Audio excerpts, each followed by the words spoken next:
Hello दोस्तों, नमस्कार। Welcome back to curious Sharif for the daily dose of football.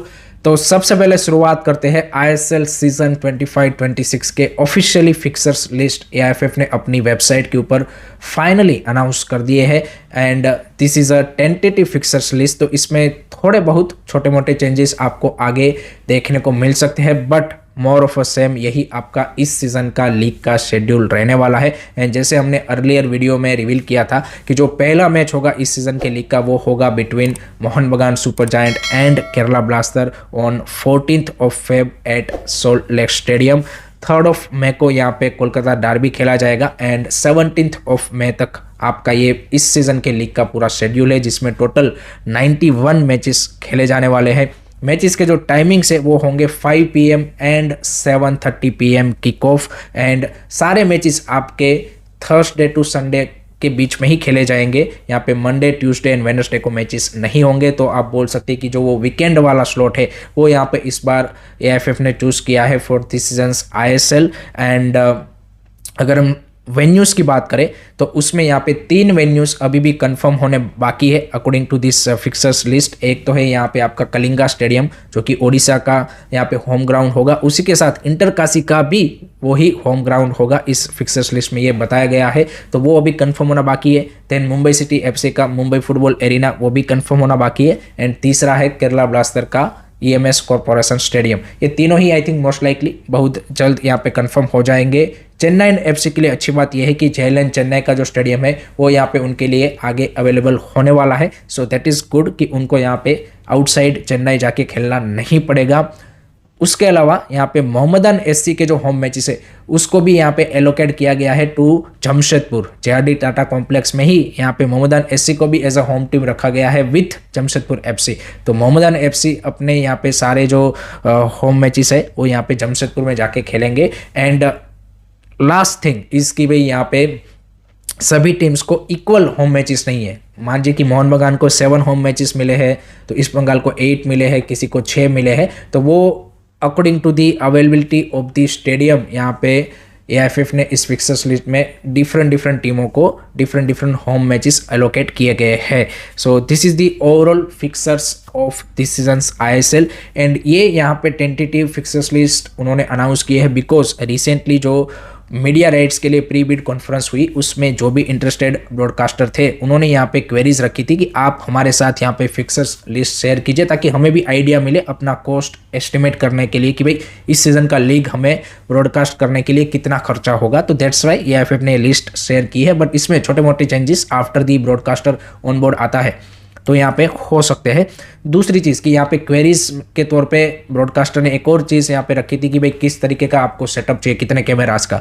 तो उसमें एआईएफएफ ने क्लियर किया है कि 10 कैमरा सेटअप, जैसे इससे पहले लास्ट सीजन वाली जो आईएसएल में जिस तरह से एफएसडीएल यहाँ पे 10 कैमरा सेटअप के साथ ब्रॉडकास्ट एंड प्रोडक्शन करता था उसी लेवल का यहाँ पे उनको चाहिए। अब देखना ये होगा कि क्या उस यू कैन से कि रिक्वायरमेंट के साथ ब्रॉडकास्टर ऑन बोर्ड आने के लिए रेडी है, क्योंकि उस लेवल का यहाँ पे ब्रॉडकास्ट करने के लिए आपका खर्चा भी ज़्यादा होगा। एंड आपने भाई 9.5 करोड़ के अराउंड यहाँ पे प्रोडक्शन के लिए एलोकेट किए हैं। सो वो एक चीज़ इंटरेस्टिंग होगा। बट 1st of Feb को हमें पता चलेगा कि भाई कितने इंटरेस्टेड ब्रॉडकास्टर है कि जिन्होंने ऑफिशियल बीड किया है for this seasons ISL broadcasting. And उसके बाद यहाँ पे सारी चीज़ें आपकी एक के बाद एक यहाँ पे क्लियर हो जाएगी। So that is the update on the ISL fixers and broadcast. आपके क्या थॉट्स है, आपकी क्या ओपिनियन है, कमेंट सेक्शन में ज़रूर बताइए।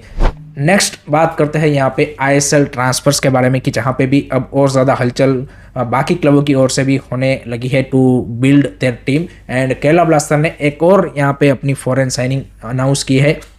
यहाँ पे केविन योके 29 ईयर ओल्ड फ्रेंच विंगर को उन्होंने साइन किया है, जो कि अपना करियर उन्होंने स्टार्ट किया था पेरिस सेंट जर्मन की बी टीम के साथ। एंड लास्ट वो खेल रहे थे ग्रीक के 2nd डिवीज़न क्लब के लिए, तो वहाँ से उनको फ्री ट्रांसफ़र करके यहाँ पे केरला ब्लास्टर ने साइन किया है। कल यहाँ पे उन्होंने यू कैन से कि जर्मन जो अटैकर है उनकी साइनिंग अनाउंस की थी, मार्लोस रुस्की एंड नाउ केविन योके। बट अगर हम केविन योके की प्रोफाइल देखें तो ऑनेस्टली बताऊँ तो भाई यहाँ पे नो डाउट पीएसजी की बी टीम से उन्होंने अपना करियर स्टार्ट किया था एंड एवरीथिंग है, बट यहाँ पे in terms of the quality wise I think जो साइनिंग है वो मीडियोकर दिखती है अभी तक, क्योंकि उनका अगर आप प्रीवियस रिकॉर्ड देखेंगे तो पिछले 7-8 साल में सिर्फ उन्होंने 84 मैचेस ही खेले हैं, यानी कि एक सीजन के आप मिला जुला के 11-12 मैच होते हैं।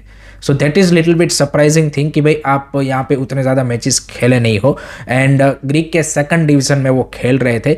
तो आई थिंक वहाँ पे थोड़ा सा मेरे को लगता है कि जो केला ब्लास्टर है वो कॉस्ट कटिंग उन्होंने किया है, मतलब उनके जो करंट फॉरेनर्स थे सारे, एड्रियन लूना से लेके यहाँ पे नोहा सदोई और बाकी जो उन्होंने साइन किए थे, उसके कंपैरिजन में ये दो नए जो फॉरेन साइनिंग उनके हैं, उनकी क्वालिटी वाइज यहाँ पे या फिर उनके एक्सपीरियंस वाइज आई थिंक वो लोअर लेवल के लगते हैं। तो बेसिकली एक कॉस्ट कटिंग वहाँ पे इंडिकेट तो ज़रूर होता है, बट लेट्स सी, यहाँ पे कई बार ऐसा भी होता है कि चाहे भले ही उनका यहाँ पे बाहर उतना सक्सेसफुल फॉरेनर ना रहा हो, लेकिन यहाँ पे आके ज़बरदस्त परफॉर्मेंस पुटअप करता है। एंड कई बार ऐसा भी होता है कि बाहर की लीग में भाई फॉरेनर ने अच्छा किया होता है, लेकिन आईएसएल में आके वे फिर उतना अच्छा नहीं कर पाता। तो ये दोनों चीज़ें, तो 2 फॉरेनर यहाँ पे केला ब्लास्टर ने साइन कर लिए हैं फॉर दिस सीजन, एंड देखते हैं और आगे कितने साइनिंग वो करते हैं। उसके अलावा यहाँ पे चेन्नई एफसी ने भी अपनी एक साइनिंग कंफर्म की है, and that is Imran Khan, यहाँ पे इंडियन अटैकिंग मिडफील्डर कम विंगर, तो उनको यहाँ पे उन्होंने सिक्योर कर लिया है। एंड क्लिफर्ड मिरांडा के लिए that is I think very good player Imran Khan. हमने देखा है कि जमशेदपुर एफसी में भी whenever he played, I think he's a promising player in that regard, and एक एक्सपीरियंस है अच्छा खासा यहाँ पे ISL में खेलने का, so that will be definitely helpful for यहाँ पे चेन्नई एफसी। तो उन्होंने भी उनकी साइनिंग को डन कर लिया है, and at the moment Chennai FC के पास आई थिंक 2 फॉरेनर बचे हैं, एल्सिन्यो एंड चिमाचुकू। तो लेट्स सी क्या चेन्नई एफसी भी और फॉरेनर साइन करते हैं, बिकॉज देखिए सभी क्लब्स के लिए यहाँ पे they have to sign foreigners because of the relegation. अभी भी आपका रेलीगेशन इस सीजन से यहाँ पे एग्जाम्पशन नहीं मिला है, so you need to make that squad की जो एटलीस्ट रेलीगेशन को सर्वाइव कर पाए, and that's why I think clubs are bringing that 2-3-4 foreigners to play in this season. So वो एक काफ़ी इंपॉर्टेंट फैक्टर है कि clubs are going for the foreigners also. आपके क्या मानना है, आपके क्या थॉट्स है, कमेंट सेक्शन में ज़रूर बताइए।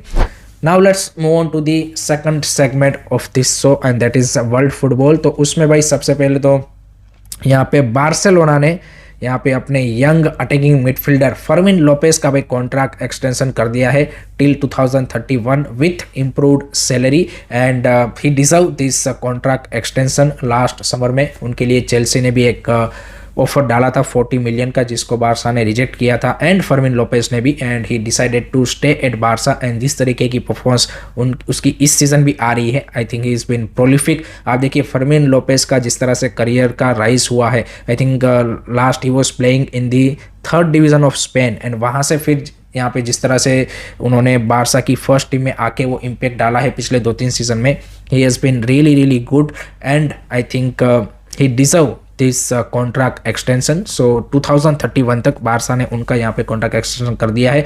उसी के साथ बारसा ने यहाँ पे 4 यंग प्लेयरों को भी यहाँ पे भाई इस ट्रांसफर विंडो में साइन किया है फ्रॉम डिफरेंट कॉन्टिनेंट। एक यहाँ पे आप देखिए कि इजिप्ट के यहाँ पे स्ट्राइकर है, एक यहाँ पे लेफ्ट बैक उन्होंने साइन किया है उरुग्वे से, एक यहाँ पे यू कैन से कि इंग्लिश का जो क्लब है नॉर्विच सिटी, उनके यंगस्टर अजय तवारेस को यहाँ पे उन्होंने साइन किया है, एंड एक डच सेंटर बैक को साइन किया है। So again Barca investing in their La Masia to get that fruitful you can say की रिजल्ट और the players in future. So that's how Barca work as a club, and those 4 are really really exciting youngsters. Let's say उनमें से कौन आगे जाके Barça की first team में lamin Yamal या फिर जिस तरह से गावी या फिर ये फर्मिन लोपेस, जिस तरह से अभी कुबारसी जिस तरह से फर्स्ट टीम का हिस्सा बने हैं, उस तरीके से कौन यहाँ पे इन चारों में से आगे जाके बारसा की फर्स्ट टीम का रेगुलर हिस्सा बनते हैं, वो देखना इंटरेस्टिंग होगा।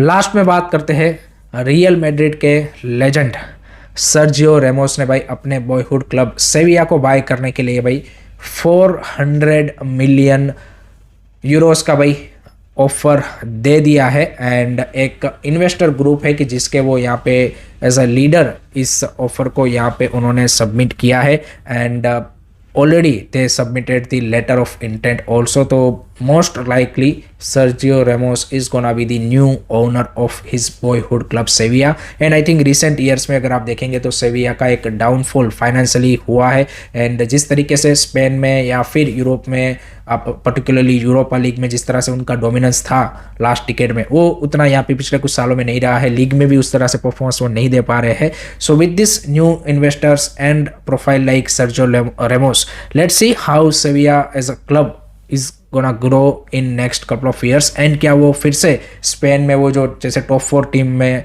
पहले उनका यहाँ पे गिनती होता था, क्या वो फिर से वो वापसी वहाँ पे कर पाएंगे, वो देखना इंटरेस्टिंग होगा। But this is something exciting कि भाई यहाँ पे सर्जियो रेमोस जैसे प्लेयर इस क्लब को बाय करके यहाँ पे किस तरह से डेवलप करते हैं। I think that is an always an exciting thing to see. So that's it from my side guys regarding today's football news. I hope कि आपको वीडियो पसंद आया होगा।